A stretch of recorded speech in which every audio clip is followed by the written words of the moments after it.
Alrighty, welcome back, everyone. We just talked about the SEC, a massive week over there. We got Georgia, Alabama kind of being the marquee one, but LSU, Ole Miss going to be very, very huge as well. Auburn at Texas A&M for one that Auburn just downright needs after what they had happened to them last week, and then Tennessee needs to get one on the road against a Mississippi State team that can cause a lot of problems if you let them. So we'll get into that obviously a little bit more on Friday and then break them down as they unfold on Saturday. But let's get into all the other games because there is a whole lot of games in the ACC and the Big 12 that we got to get into that will totally define what this season and what this weekend is going to be. And it starts on Friday night. Virginia goes on the road to Florida State, number 8 Florida State. Florida State favored by 6.5 in this game, over under 59.5. So we're going to have some points. Virginia's been able to throw the rock all over the field. Frankly, they probably should have beat NC State early in the year, but a couple of mistakes late in that game totally changed it. I do think this is going to be really, really fun. Chandler Morris playing really good football. The Florida State pass defense, not bad by any means, but in that Alabama game, you did see some openings for Ty Simpson in that offense for them. Definitely something that could happen in this football game for Virginia. On the other side, the big time thing here is, can Thomas Castellanos find the openings with his legs? That's what Florida State loves to do. That's the way they love to run their offense. C.J. Bailey was able to get plenty of success against Virginia when that NC State game was played earlier in the season. So maybe there's a little bit of an opening there. Also, Hollywood Smothers had a great day in that game. So definitely an opening there for the Florida State offense to do what they like to do, to find a way to run the football effectively, to find a way to, at the very least, kind of control the pace of this football game and not give it to a Virginia team that very well could put up a lot of points in a hurry and make this thing a little bit sketchy. But at the end of the day, I do think Virginia is going to have some success throwing the football around. I think some people are going to be surprised when they flip over. Maybe you're out at dinner or maybe you're going out for a night out in the town. You'll check your phone. You see Virginia's only down by 3 at halftime. And then Florida State's able to take over, make some big-time plays, and Thomas Castellanos and Florida State win this one 41-27. I think it's going to be a shootout. I think it's going to be really, really fun. I think Virginia is a little bit more live here than they're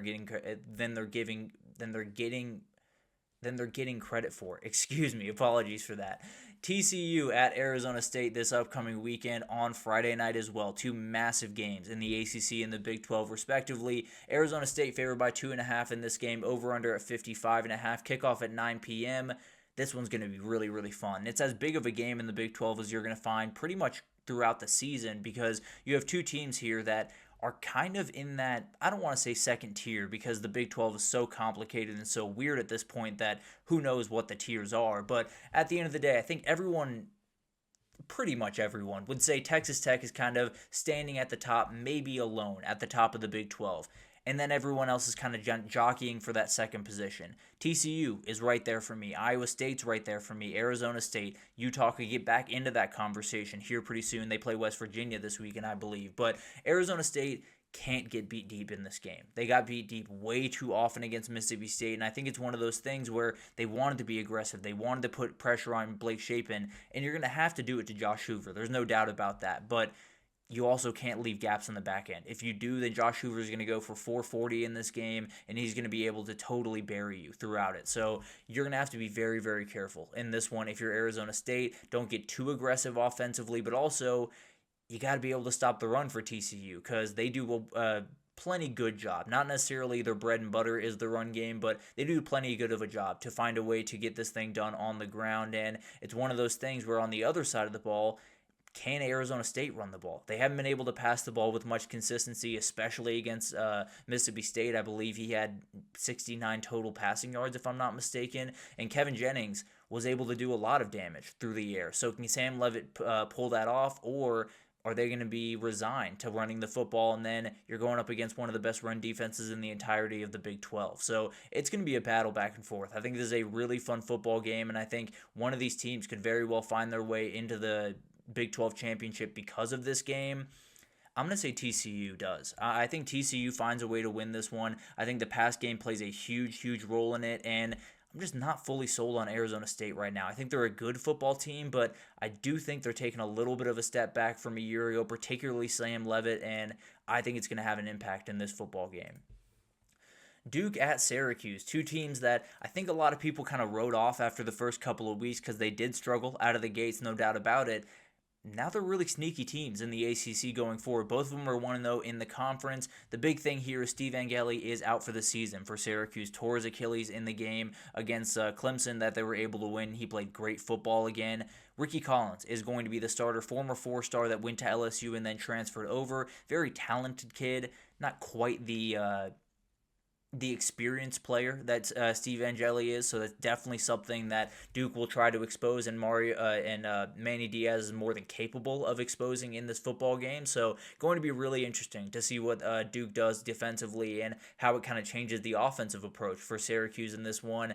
I think we see points in this game. I think they get after each other just a little bit. Don't love the Duke defense. Don't love the Syracuse defense all that much. I think at the end of the day, you're going to see a couple of big-time plays from both these teams. I think Syracuse leaves this game feeling plenty confident about Ricky Collins going forward, but I think Darian Mensah makes one more play, and they're able to get a big-time win, move to 2-0 in the conference, and then who knows? The rest of the way, Duke could be firmly in the mix in the ACC. Obviously, plenty of work still to be done, but this is a sneaky, massive game. Whoever wins it is definitely a dark horse in this conference. I'll say Duke is going to get it done. Louisville at Pitt, another massive one in the ACC this week that could very well decide who finds a way to the ACC championship. Louisville favored by 3.5 points in this one, over under at 57.5. This one's going to be really, really fun. It kicks off at noon. It could be a downright elimination game because I think you have a Pitt team coming off a loss to West Virginia that had to be really, really tough, or they're coming off a bye after a loss to West Virginia. They're going to have to find a way to regroup, get that offense really going. It was a little bit anemic at times in that football game. They're going to have to find a way to stop the run, which is going to be very tough against this Louisville football team. At the end of the day, both these teams have everything in front of them. Pitt still has at Florida State, Notre Dame, at Georgia Tech, and Miami. If they don't win this game, they're in big time trouble, not only in the ACC, but maybe in a bowl game going forward. And then for Louisville, I think you're in a position where you can absolutely make some big-time plays down the stretch of the season. You got to win this one. If you lose this game, you're in a position where you're probably playing from behind. You still have a number of tough games ahead. I believe they get Miami, if I'm not mistaken, in this season. So they're in a position where they badly need to win this one. If Pitt doesn't win this one, they have no chance in the ACC because of the games they still have to play. But at the end of the day, I'm going to go with Louisville. I think when you look at the run game and the run defense that Pitt was putting on display against West Virginia, not going to work against Isaac Brown. So I'm going to take Louisville to win this one 33-24. I think they get a huge one in. The ACC that is very confusing up at the top gets that little bit more confusing after this football game.